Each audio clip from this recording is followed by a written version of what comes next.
My parents declared to me, "You're a burden we regret," and then called to gloatingly add, "The real kids are the ones who matter." My father demanded, "You owe us $4,000 in repairs, a small price to pay for all we've done for you." To my question, "What exactly have you done for me?" he said, "That we didn't put you out on the street, that was our mistake." I exhaled and replied, "Then that's my last thank you." That night I finally decided to do what I'd been dreading for so many years. Now the calls don't stop, "Mother's been crying all night. Please call me back. We didn't mean it, we were just angry." I honestly don't even know how to start this without sounding like I'm losing it a little. But whatever. I'm not here for sympathy. I just need to get this out of me. Maybe someone out there has gone through something similar. If not, at least I can finally breathe a little easier having told the whole thing. So here goes. Last month, my parents sent me an invoice for $4,000. Not a joke. An actual, itemized invoice for shared renovation costs. And the worst part? That wasn't even the most shocking thing. It was how it all happened.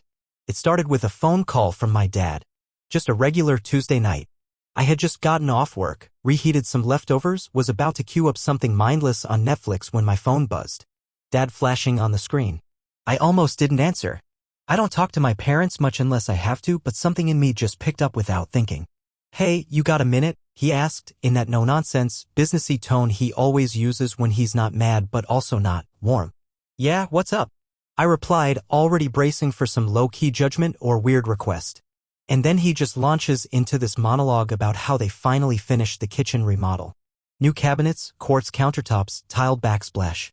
Apparently, they also redid the flooring in the basement. Said it looks like something out of a magazine. I just went, "Oh, okay, nice. Didn't know you guys were doing that." He paused and then said, "We mentioned it over Christmas." Maybe they did. I honestly don't remember. I wasn't really around that day, just stopped by long enough to drop off a gift card and grab a plate.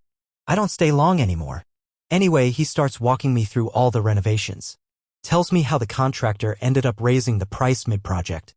How they had to tear out some water-damaged drywall. I listened, made a few sounds, thinking this was just small talk. And then he goes, "So, we figured you'd help cover the cost." I blinked. Actually laughed a little, thinking he was joking. "Wait, what?" He didn't laugh. Just repeated it. "We figured 4,000 was fair. That's not even half. You're an adult now. It's the least you can do." I swear for a second I thought I'd misheard. Or maybe he meant something else. But no. He was dead serious. I just went completely silent. Couldn't even think of a response. Like, for grand? Out of nowhere? And then he hit me with the line that split something in my chest. "Your siblings have always been there for us. They're the real kids. The ones who matter." I didn't even know what to say to that. I managed to mutter something like, "Are you being serious right now?" And he just kept going like he hadn't just gutted me. Said how they made so many sacrifices to keep me under their roof. How I should be grateful they didn't kick me out when I turned 18. Said that's what they should have done but didn't, and that was their sacrifice. Like, not throwing me out was this huge, noble act. And I guess this is where I should explain a few things, or else none of this will make any damn sense. I'm 28, the oldest of 3. My younger brother, Jason, is 24. My sister, Ava, is 21. They both still live at home. Jason's room was completely redone last year, new carpet, painted walls, mounted TV. Ava just got her car upgraded as a graduation gift. Both of them had their college tuition covered. Both got help with gas, clothes, job stuff, literally everything. Me? I moved out at 19. Not because I had some dream of freedom, but because I was basically pushed out. I was told that if I was so independent I could figure it out myself. No help. No rides. No money. Not even a box of pizza the day I packed up and left. At the time I was juggling 2 jobs. Sleeping on friends' couches when I couldn't make rent. Eating dry cereal for dinner some nights. But I kept in touch. I still called. Still showed up for birthdays, holidays. Still fixed crap in the house when it broke. I unclogged their sump pump last spring. Replaced the faucet in their bathroom. Helped Jason move a couch downstairs into what's now his media den. Picked up groceries when Mom had surgery. Not once did I ask for gas money or favors. I just did it. Because they were my family. But apparently that wasn't enough. Apparently not being kicked out at 18 was their definition of parental sacrifice. And now, because they redid Jason's basement, not mine, not shared space, his, they decided I should be the one to pay for it. After calling me a burden. After saying they regretted keeping me. I didn't yell. I didn't cry. I didn't even argue. I just got quiet. I said, then consider this my final thank you. And I hung up. I sat there in silence for 10, maybe 15 minutes, just staring at the wall like it was going to give me some kind of answer. And I swear, something in me just broke. Not in a dramatic, sobbing kind of way. More like something I'd been holding together with tape and good intentions for years finally split down the middle. I didn't tell anyone at first. Not my girlfriend, not my friends. I kept it all inside like I always do. Thought maybe I was overreacting. Thought maybe I owed them something and just didn't realize it. That's how deep their conditioning goes. Then, 2 days later, I get an email. Subject line, outstanding balance. It was from my mom's Gmail. A literal PDF invoice. Like something you'd get from a plumber or wedding photographer. A word template with shared family expense, kitchen/basement renovation, right at the top. Total due for $1,000. Due in 30 days? I stared at it for so long my screen dimmed. I ended up forwarding it to myself just to have a backup. No idea why. Maybe so I could look at it later and convince myself I wasn't imagining things. That night, I finally told my girlfriend, Mia. She didn't even know half of what had been going on. Not the favoritism. Not the passive-aggressive comments. Not how they used to talk about me when no one else was around. She listened without interrupting. And when I finished, she just said, you don't owe them anything. And she was right. But somehow it didn't feel like enough. Like, not paying wasn't going to fix the damage. Not after what they said. Not after that damn line about me not being a real kid. I didn't pay. Obviously. But I also didn't let it go. Instead, I picked up the phone and called Jason.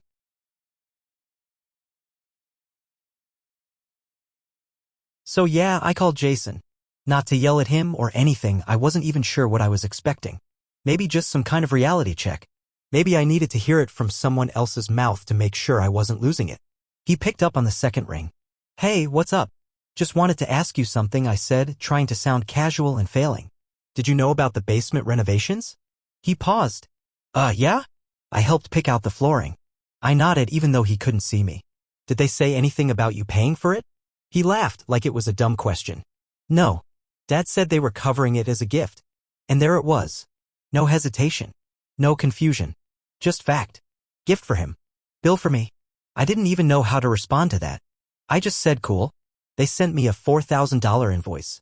Said it was for the renovations. Said it was my responsibility. Silence. Wait, what? Yeah. Emailed it to me. PDF and everything. Like I'm a contractor or something. Jason didn't say anything for a few seconds. Then he let out this low, uncomfortable, damn man. That was it. No defense. No, that's not fair. Just, damn. And honestly, it said everything. I told him not to talk to them on my behalf. I didn't want some half-assed apology born out of guilt or pressure. I wasn't trying to fix it. Not anymore. I just wanted him to know. A week passed. Then I got a text from my dad, waiting on that payment. No, hello. No, how are you? Just a demand like I was an overdue client. I didn't respond. A few days later, Mia and I had dinner with her cousin and her cousin's husband. Totally normal evening. Tacos and dumb jokes. But I opened my email during dinner to show her cousin something, and there it was, that invoice sitting at the top of my inbox like it was waiting to remind me who I was in that family. And something about it just cracked me open. Not with tears, not with shouting. Just this deep, low boil in my chest. I didn't say anything at dinner. Just nodded and smiled and laughed at the right moments. But that night, I opened a blank Google Doc and just started typing. Not a reply. Not a letter. A list. Everything I've ever done for them. I wrote down every favor, every errand, every time I skipped something important in my own life to show up for theirs. The groceries I bought after Mom's surgery. The faucet I fixed. The couch I helped Jason move. The birthdays I showed up for even after getting nothing for mine. The rides. The repairs. The small things they never acknowledged. And it added up. I mean, not in dollars, not yet, but in weight. I stared at that list and felt something solid, something real. Like proof I wasn't crazy. Like maybe I had been a good son. Maybe the narrative they fed me my whole life was just that, a narrative. At the bottom of the list, I typed. Balance owed, $0. Do not contact me again. I didn't send it. Not yet. But I saved it. Read it over a few times. And I realized something kind of dark. They never saw me as part of the family the same way they saw Jason and Ava. I don't know when that started. Maybe it was always that way. But that night, it became undeniable. And the more I thought about it, the more dots started connecting. How every time I pulled away, they'd find a way to reel me back in, not with love, but guilt. Responsibility. Obligation. That invoice wasn't about money. It was about power. It was them testing whether I still saw myself as the problem. Spoiler, I don't. The next day, I called my cousin, Emily. She's on my mom's side. We're not super close, but we've always vibed. Mostly dumb memes and Instagram reels, but she's one of the only people in the family who ever noticed the way my parents treated me. I asked her straight up, do you remember them talking about the renovation? She didn't even hesitate. Yeah, they talked about it at church for weeks. Your dad was showing off pictures like it was HGTV. I told her they billed me for it. Just said it blunt like that. Silence. They billed you? Yep. For grand. Emailed me like I'm a silent investor in Jason's man cave. She went quiet again. Then she said they always act different when you're not around. And that stuck with me. Because it wasn't just about the money. It never was. It was the decades of double standards, subtle digs, and conditional affection. And now that I wasn't playing along, they were mad. But not mad like hurt. Mad like exposed. A few days later, my mom called. I didn't answer. She left a voicemail. We need to talk about your responsibilities to this family. Not, can we talk? Not, I'm sorry. Just straight to guilt and control. I didn't respond. Instead, I texted Jason. Asked if we could meet, just the two of us, not at the house. We ended up parked side by side at a strip mall. Classy, I know. I got in his car. He looked nervous, like he was expecting a lecture or a breakdown. I wasn't mad. I just looked at him and said, when I moved out, what did they tell you? He stared at the steering wheel. They said you wanted to leave. That you thought you were better than all of us. I nodded. Did you believe it? He shrugged. I didn't know what to think. You never said goodbye. I wasn't allowed to, I said. I told them I was getting a place and Dad called me ungrateful. Mom said, don't come crawling back when it gets hard. They told me to go. So I went. He didn't say anything for a long time. Then he said, so why are you here? Because they made you part of this. And I need you to know I'm not paying that invoice. And I'm done with the games. He didn't argue. Just nodded. I asked him one last question. Do you think they'd ever do this to you? He didn't answer. I got out of the car and drove home.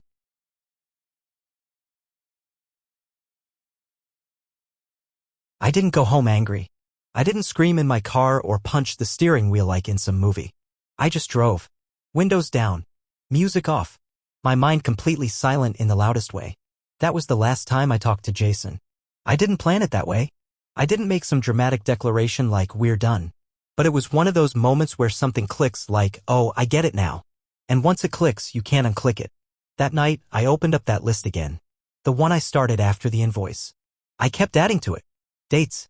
Specifics. Everything I'd paid for or done for my parents since I moved out at 19. Rides to appointments. Plumbing I fixed myself. Groceries I picked up when Mom couldn't drive.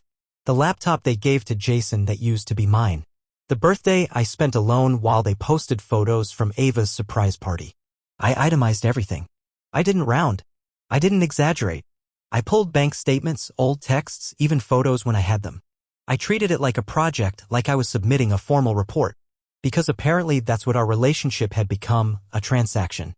By the time I was done, the total was over $5,000. And that didn't even include emotional labor. Just cold, actual numbers. I formatted it like their invoice. Same layout. Same font. Same title. Reimbursement request, family contributions. But under the itemized list, I added a final line. Emotional damages, priceless. Balance owed, $0. I printed it, put it in an envelope, wrote their address on the front, and just stared at it. It wasn't about revenge.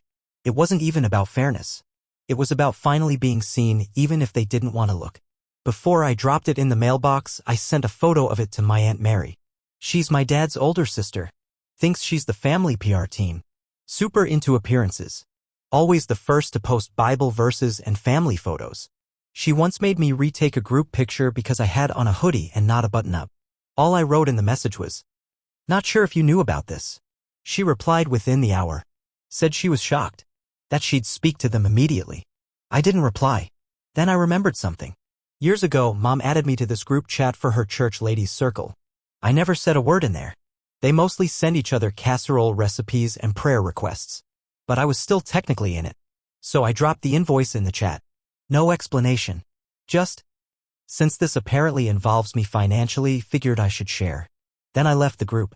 3 hours later, Mom called me 6 times in a row. Then she texted, What the hell are you doing? You're embarrassing us. I didn't answer. Later that night, Jason texted. They're freaking out. Good. They should be. Because I wasn't done. A year earlier, my dad had asked me to sign some paperwork for the house. Said it was just a formality for refinancing. I didn't think much of it. I was naive or just tired of arguing. Now it didn't sit right. So I called the bank. Gave them the info. Turns out they'd listed me as a financial backup on some documents, not legally liable, but enough to raise eyebrows if anything ever went sideways. I asked how to get removed. They said I needed to send a written statement with ID. Done.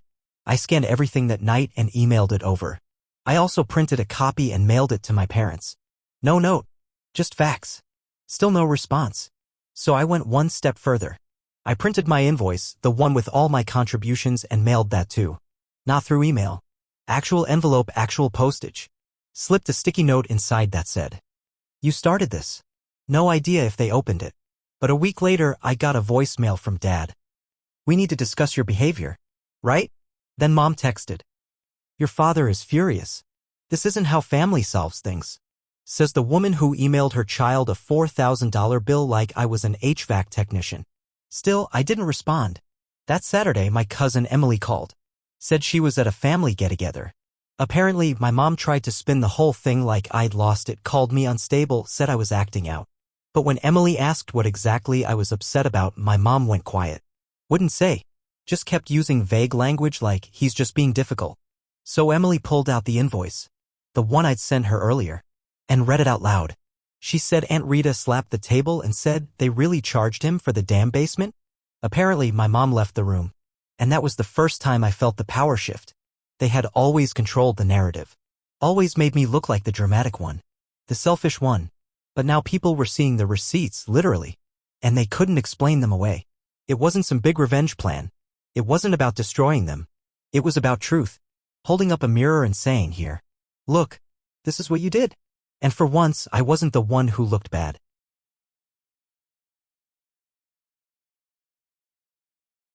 So yeah, it all ended with an email. But not before a few more rounds of guilt-tripping, dramatic voicemails, and pathetic attempts to reframe the story. About a week after Emily read the invoice out loud at that family thing, I got another text from Jason. Just one sentence. "You really did all that?" I stared at it for a second and replied. "Yep. No more explanations. No softening the edges. I wasn't here to make it easier for anyone anymore, especially not the people who threw the first punch and then cried when I punched back." He didn't respond. But that night, my phone blew up. First my dad. Then my mom. Then my mom again. Then Jason. Then a voicemail from my mom, almost 3 full minutes. I didn't listen to the whole thing, but I caught the tone right away. Tears. Guilt. Blame dressed up as concern. She said she couldn't sleep.